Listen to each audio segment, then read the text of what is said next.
Sur l'autoroute A54 près de Nîmes, un aménagement assez inattendu a sans doute déjà attiré votre attention sur l'aire de Quessargues en direction d'Arles. Avez-vous remarqué la présence de la façade de l'ancien Grand Théâtre de Nîmes? Et surtout, savez-vous pourquoi cette colonnade a été installée sur une aire d'autoroute? À l'origine, le théâtre avait été édifié en 1827 en plein cœur de Nîmes par l'architecte Antoine Meunier. Sophie Villebols est guide conférencière pour l'Office de tourisme de Nîmes.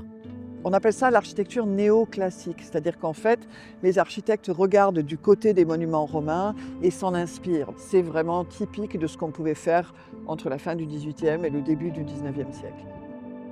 Un peu plus d'un siècle plus tard, le destin du Grand Théâtre de Nîmes va basculer.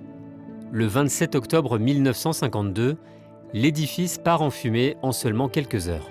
C'est une histoire assez terrible, c'est un incendie criminel. C'était la vengeance d'une choriste en fait, qui avait été engagée pour le théâtre et qui voulait faire engager son beau-fils.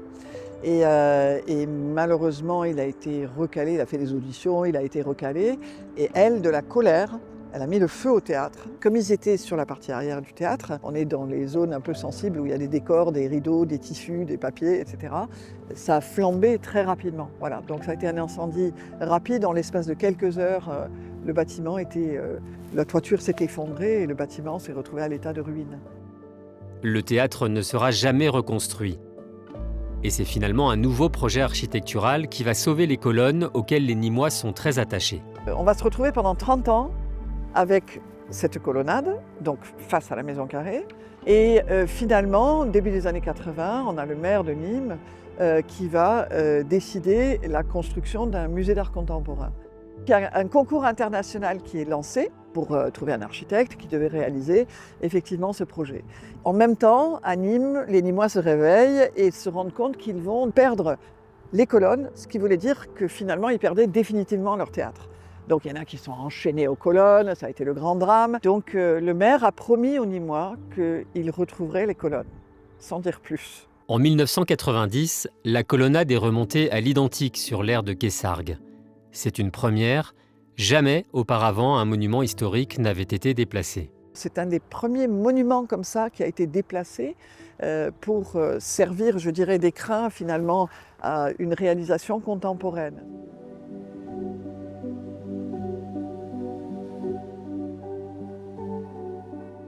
L'aménagement de l'aire de Quessargues a été confié à Bernard Lassus, architecte paysagiste renommé, inventeur du concept d'autoroute paysagère.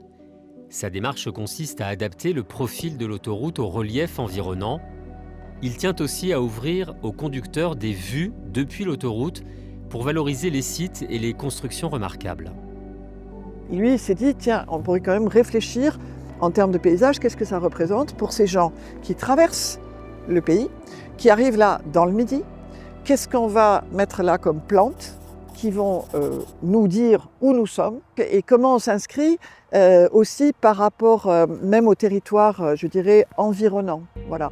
Et là, cette aire, elle est emblématique, mais elle est vraiment référencée justement dans cette histoire du paysage. Donc, qu'est-ce qu'un jardin? Un jardin, c'est de la nature qui est maîtrisée. Alors là, pour le coup, c'est plus que maîtrisé, parce qu'effectivement, donc, tous ces arbres ont été plantés en alignement, avec une gigantesque perspective qui traverse l'autoroute. C'est très, très ambitieux et c'est extraordinaire. D'ailleurs, le maire, Jean Bousquet, à l'époque, avait dit à Lassus, vous m'avez amené un parc aux portes de ma ville. L'aire de Quessargues abrite une autre curiosité. Un musée archéologique expose le moulage de la Dame de Quessargues, une jeune femme d'environ 25 ans qui vivait ici 3000 ans avant Jésus-Christ. Son squelette, ainsi que plusieurs autres sépultures, ont été découverts en 1986 lors des fouilles préliminaires à la construction de l'autoroute.